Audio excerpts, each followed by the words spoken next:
बच्ची को देखते हैं। इस बच्ची का नाम सोफी था, जो कि एक अजाइलम में रहती थी क्योंकि उसके पेरेंट्स की डेथ हो गई थी। सोफी को नींद ना आने की बीमारी थी, इसीलिए वो पूरी रात जागकर गुजारती थी और अजाइलम में फिरती रहती थी क्योंकि उसे पूरी रात ही नींद नहीं आती थी। और हर बच्चे की तरह उसका भी एक डर था कि एक बाबा जी हैं जो रात के अंधेरे में आते हैं और बच्चों को उठा कर ले जाते हैं और फिर वो इन बच्चों को मारकर खा लेते हैं। एक रात जब सब सो रहे होते हैं तब विंडो के पास से उसे बिल्ली की आवाज सुनाई देती है। अब क्योंकि उसे नींद नहीं आ रही थी, इसीलिए उसे देखने के लिए बाहर जाती है। वो जब बालकनी में होती है तो देखती है कि कुछ बिल्लियों ने डस्टबिन को गिरा दिया है। फिर सडन वो देखती है कि बिल्डिंग के पीछे से एक जायंट का हाथ डस्टबिन पर रख देता है। इसके बाद बिल्डिंग के पीछे से एक काफी बड़ा जायंट बाहर आता है। सोफी उस जायंट को देख चुकी थी और वो भी सोफी को देख चुका था। उसे देखकर वो डर जाती है और जल्दी से अपने बिस्तर पर चली जाती है, लेकिन वो जायंट विंडो से हाथ अंदर डालकर सोफी को उठा लेता है और उसे अपने साथ ले जाता है। हम देखते हैं कि ये जायंट इंसानों के सामने नहीं आता था और जब उसके रास्ते में कोई इंसान आता था तो वो किसी न किसी तरह खुद को छुपा लेता था और फिर सबकी नजरों से बचते हुए वहाँ से निकल जाता है। फिर वो सोफी को भी अपने साथ लेकर एक दूसरी दुनिया में आ जाता है और ये दुनिया थी जायंट्स की दुनिया, यानी यहाँ पर सिर्फ जायंट्स रहते थे। सोफी देखती है कि ये तो एक काफी बड़ा घर है और वहाँ की हर एक चीज जायंट्स की तरह ही बड़ी थी। सोफी वहाँ से भागने की कोशिश करती है, जिस पर वो जायंट कहता है कि यहाँ से भागने का कोई भी रास्ता नहीं है, इसीलिए तुम यहाँ से कहीं भी नहीं जा सकती। ये सुनकर वो डर जाती है। वो नोटिस करती है कि ये एक बूढ़ा जायंट है। वो जायंट सोफी को एक पैन पर रख देता है और बोलता है कि मुझे बहुत भूख लग रही है, मुझे इतनी भूख लग रही है कि मुझसे वो कंट्रोल ही नहीं हो रही है। सोफी समझ रही थी कि ये जायंट मुझे ही खाने वाला है। वो वहाँ पर और भी जायंट्स की हंसने की आवाजों को नोटिस करती है, इसीलिए वो उस बूढ़े जायंट से पूछती है कि क्या यहाँ पर और भी जायंट्स हैं, जिस पर वो बूढ़ा जायंट कहता है कि जी हाँ, यहाँ पर और भी जायंट्स हैं और वो सारे जायंट्स कैनिबल हैं, यानी वो इंसानों को कच्चा ही खा ले, किसी भी इंसान पर तरस नहीं आता और जो भी उनके हाथ लग जाता है वो उस इंसान को निगल जाते हैं। ये सुनकर सोफी और ज्यादा डर जाती है, इसीलिए वो बूढ़े जायंट से पूछती है तो क्या आप भी मुझे खा लेंगे, जिस पर वो बूढ़ा जायंट कहता है कि नहीं, मैं इंसानों को नहीं खाता क्योंकि मैं एक वेजिटेरियन जायंट हूँ, ना कि कैनिबल। और ये बूढ़ा जायंट सिर्फ एक वेजिटेबल ही खाता है जो टेस्ट में बिल्कुल भी अच्छी नहीं थी, लेकिन इसके बावजूद भी वो इंसानों को खाना नहीं चाहता और इससे ये बात जाहिर होती है कि वो एक अच्छा और रहमदिल जायंट है। वो उस बूढ़े जायंट से पूछती है कि अगर आप इंसानों को नहीं खाते तो फिर आप मुझे यहाँ पर क्यों लेकर आए हैं, जिस पर वो बूढ़ा जायंट कहता है क्योंकि तुमने मुझे देख जो लिया था और तुम मेरे बारे में वहाँ पर किसी को बता देती, जिससे मेरी जान खतरे में पड़ सकती थी, जिससे इंसानों को हमारा पता चल जाता और वो यहाँ पर आ जाते और बाकी जायंट्स को भी मार डालते, और यही वजह है कि मुझे तुम्हें यहाँ पर लाना पड़ा और अब तुम अपनी सारी जिंदगी यहाँ पर मेरे साथ ही गुजारोगी। जिस पर सोफी कहती है कि नहीं, मैं तो यहाँ से भाग जाऊंगी, जिस पर वो बूढ़ा जायंट कहता है कि नहीं, तुम यहाँ से निकलने की गलती भी मत करना, वरना बाहर बैठे जायंट्स को तुम पर तरस नहीं आएगा। ये कहकर वो बूढ़ा जायंट सोफी को एक बोर्ड पर रख देता है और उसे कहता है कि तुम थोड़ी देर रेस्ट कर लो, लेकिन सोफी को तो नींद ही नहीं आती थी। फिर वो देखती है कि वो जायंट अपने बैग से बड़ी बड़ी बॉटल्स निकाल रहा है। उन बॉटल्स में कोई चीज थी जो चमक रही थी। फिर वो उस जायंट से पूछती है कि इन बॉटल्स में क्या है, जिस पर वो जायंट कहता है कि इसमें ड्रीम्स हैं, यानी ख्वाब। जिस पर वो कहती है अच्छा, फिर तो ये मेरे किसी काम के नहीं है क्योंकि मुझे तो ड्रीम्स आते ही नहीं है और मुझे ड्रीम्स आएंगे भी कैसे क्योंकि मुझे तो नींद ही नहीं आती। पढ़ने लगता है जो सोफी के पास थी। इस बुक में बहुत सारी कहानियाँ लिखी हुई थी। बूढ़ा जायंट उन कहानियों को पढ़ने लगता है, जिस पर सोफी को नींद आ जाती है। इसके बाद वो बूढ़ा जायंट एक बॉटल लेता है और उसमें से ड्रीम बाहर निकालता है। इतनी ही देर में सोफी की आंख खुल जाती है और वो देखती है कि वो बूढ़ा जायंट अभी सो रहा है, इसीलिए वो मौके का फायदा उठाकर उस घर से बाहर निकल जाती है और वहाँ से भागने की कोशिश करती है, लेकिन तभी उसे एक काफी बड़ा जायंट पकड़ लेता है और ये सच में उस बूढ़े जायंट की निस्बत काफी बड़ा जायंट था। सोफी उस जायंट को कहती है कि प्लीज मुझे यहाँ से जाने दो, लेकिन वो जायंट सोफी की एक नहीं सुनता और वो उसे निगल जाता है। इसकी फौरन बाद सोफी की आंख खुल जाती है। इसका मतलब ये था कि सोफी एक ड्रीम देख रही थी। जागने के बाद वो उस बूढ़े जायंट से पूछती है कि मुझे पता है ये आपने किया है ना, क्योंकि ना तो मुझे नींद आती है और ना ही मुझे ड्रीम्स आते हैं,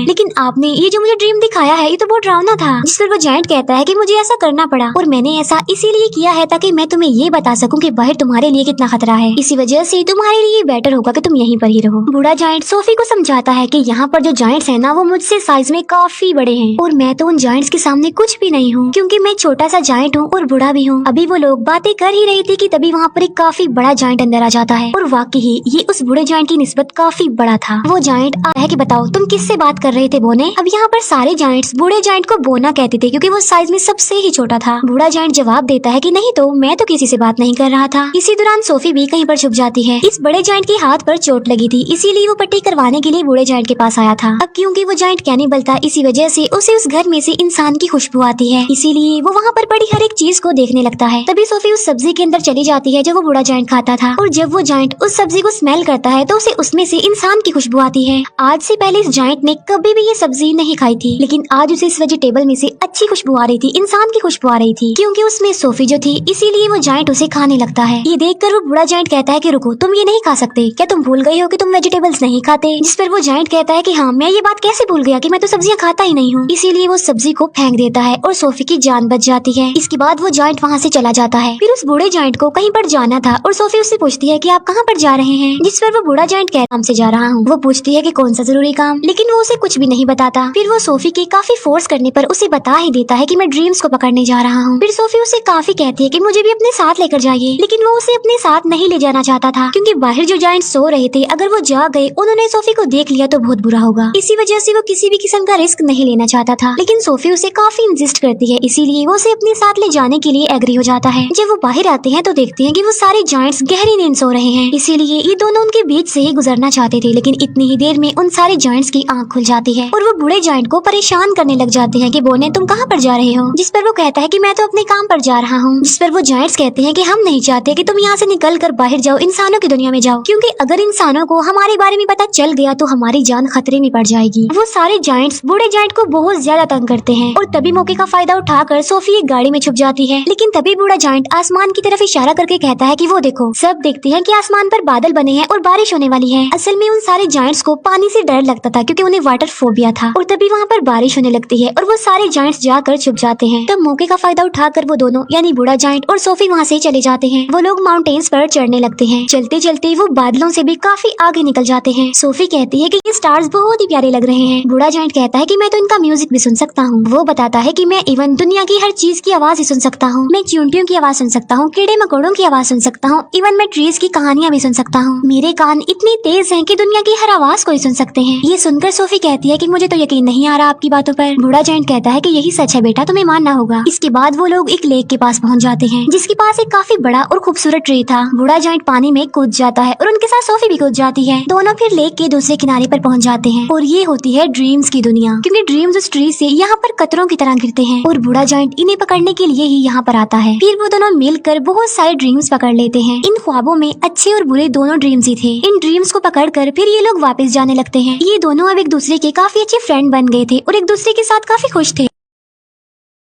बूढ़ा जायंट उसे अपनी दुख भरी कहानी भी सुनाता है कि यहाँ पर सारे जायंट्स मुझे बोना कहते हैं, लेकिन फिर वो एक बात सोचकर खुश हो जाता है कि मुझे यहाँ पर कोई ऐसा भी मिला था जो मुझे बिग फ्रेंडली जायंट कहता था।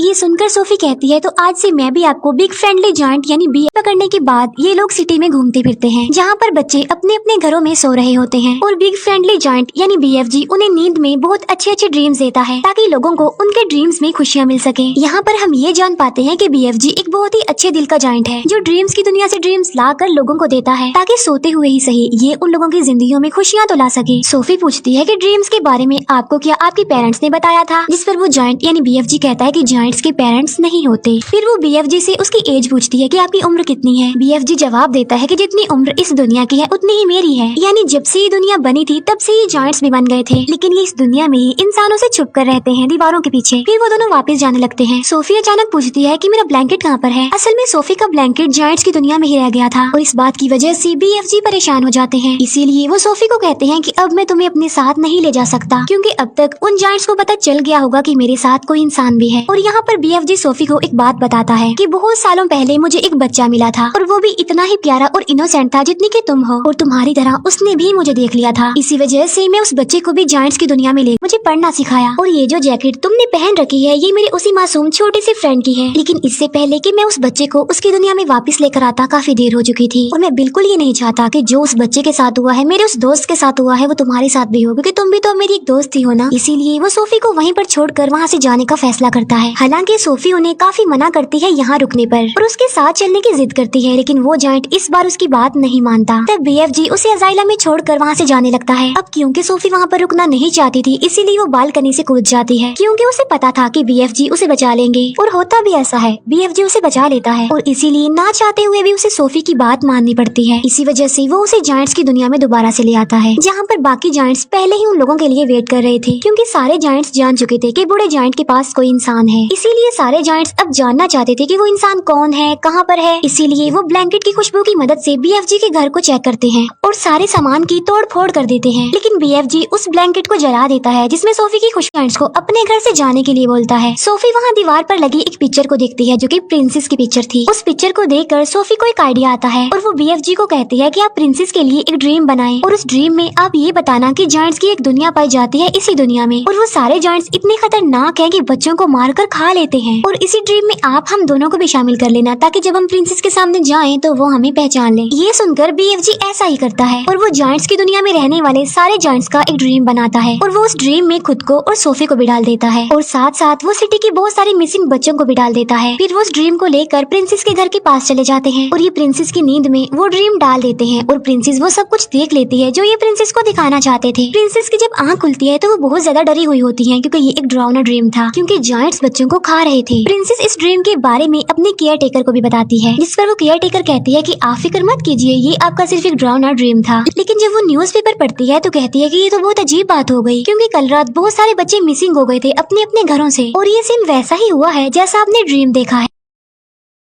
तभी प्रिंसेस कहती है कि हटाते ही विंडो पर सोफी खड़ी हुई थी। असल में ये चीज भी उन्होंने ड्रीम में डाल दी थी, और उसमें BFG को भी डाल दिया था। तब सोफी उन्हें BFG के बारे में बताती है, और साथ साथ वो प्रिंसेस से प्रॉमिस भी लेती है कि आप मुझसे वादा करेंगे आप BFG को कोई नुकसान नहीं पहुंचाएंगी। तब BFG प्रिंसेस के सामने आता है और तमीज से उनके सामने झुक जाता है। तब प्रिंसेस भी अपने प्रॉमिस को पूरा करते हैं। अच्छा, यहाँ पर जायंट्स की ना एक फनी बात भी थी कि वो किसी भी वर्ड को ठीक से नहीं बोलते थे, इसीलिए वो महारानी को मर्जानी कहता था, BFG इंसान को इंसान कहता था, और ऐसे ही उल्टे सीधे लफ्ज बोलते थे। इसके बाद प्रिंसेस उनका अच्छे से वेलकम करती है और उन्हें एक काफी अच्छी दावत देती है। फिर ये लोग सारी बात प्रिंसेस को बता देते हैं कि जायंट्स की दुनिया में 9 बड़े बड़े जायंट्स ऐसे हैं जो इंसानों और बच्चों को पकड़कर खा लेते हैं। इसीलिए प्रिंसेस उनकी हेल्प करने के लिए तैयार हो जाती है और अपनी एक पूरी आर्मी तैयार कर लेती है, जो कि BFG की मदद से अपने हेलीकॉप्टर्स में बैठकर जायंट्स की दुनिया के लिए निकल जाते हैं। अब इन्होंने यहाँ पर एक प्रॉपर प्लान बनाया हुआ था, इसीलिए वो प्लान के मुताबिक एक जगह पर रुक जाते हैं, क्योंकि ये पूरी तैयारी के साथ उन पर अटैक करने के लिए आए थे। प्लान ये बनाएंगे और उस ड्रीम में BFG इन जायंट्स के लिए शर्मिंदगी और पछतावा डालेंगे उनके बुरे कामों के लिए जो उन्होंने किए थे, और BFG ऐसा ड्रीम बना भी लेता है। लेकिन जैसे ही BFG ड्रीम्स को उन जायंट्स में डालने के लिए जाता है, तब उन्हें याद आता है कि ड्रीम डालने वाली चीज तो मैं प्रिंसेस के महल में ही छोड़ आया हूँ, और उस चीज के बगैर ऐसा करना रिस्की था, क्योंकि उन जायंट्स के पास जाना था। लेकिन सोफी हिम्मत करके उस ड्रीम वाले जार को उस जगह पर लेकर चली जाती है जहाँ पर वो जायंट्स सो रहे थे। लेकिन इससे पहले कि सोफी उस जार को तोड़ पाती, उन जायंट्स का लीडर उठ जाता है, और वो जैसे ही सोफी को पकड़ने वाला होता है, सोफी उस जार को तोड़ देती है, और ये ड्रीम उन जायंट्स की नींद में चला जाता है जो अभी सो रहे थे। और जब वो जायंट्स जागते हैं तो उन्हें अपने बुरे काम पर शर्मिंदगी होती है, लेकिन जो जायंट्स का लीडर था वो तो जाग रहा था, इसीलिए उसे कोई भी पछतावा और शर्मिंदगी नहीं होती, और इसीलिए वो सोफी पर अटैक कर देता है। लेकिन तभी BFG उस जायंट के सामने आ जाते हैं। अब क्योंकि BFG बहुत छोटे थे, इसीलिए वो जायंट उन्हें अपने हाथ में उठा लेता है। लेकिन जैसे ही वो BFG को मारने लगता है, प्रिंसेस की पूरी आर्मी हेलीकॉप्टर्स के साथ वहाँ पर आ जाती है, और वो लोग अपने साथ ले जाते हैं और उन्हें समंदर के बीच में एक आइलैंड पर छोड़ दिया जाता है। अब क्योंकि इनके चारों तरफ पानी था और ये तो पानी से डरते थे, इसीलिए वो वहाँ से भाग नहीं सकते थे, और इसीलिए अभी हमेशा के लिए यहाँ पर फंस गए हैं। प्रिंसेस उन जायंट्स के लिए वहाँ पर सब्जी के बीज भी फेंक देती है, ताकि ये जायंट्स उन बीजों की मदद से वहाँ पर सब्जी उगाएं और सारी जिंदगी ये वो सब्जी ही खाएं। अब क्योंकि उन जायंट्स को ये सब्जी पसंद नहीं थी, लेकिन अब ना चाहते हुए भी उन्हें ये सब्जी खानी पड़नी थी, और पूरी जिंदगी इसी आइलैंड पर रहकर ये सब्जी ही खानी है। इसके बाद हम सोफी को देखते हैं, जो बस आइलैंड में नहीं रहती बल्कि प्रिंसेस के महल में रहती है, और यहाँ पर सोफी बहुत खुश होती है, और वो जब चाहे BFG से बात भी कर सकती है, क्योंकि BFG ने बताया था कि वो इस दुनिया की सारी आवाजें सुन सकते हैं। दूसरी तरफ BFG, जो कि अब जायंट्स की दुनिया में बिल्कुल अकेले रह गए हैं, जिन्होंने जायंट्स की दुनिया में उस सब्जी के अलावा और भी बहुत सारी वेजिटेबल्स उगा ली हैं, और वो भी अपनी लाइफ में बहुत खुश हैं। सोफी हर सुबह जाकर विंडो पर आती है और BFG को गुड मॉर्निंग कहती है, जिसे BFG सुन लेते हैं और उसका जवाब देते हैं, और ये प्यारी सी मूवी यहीं पर एंड हो जाती है।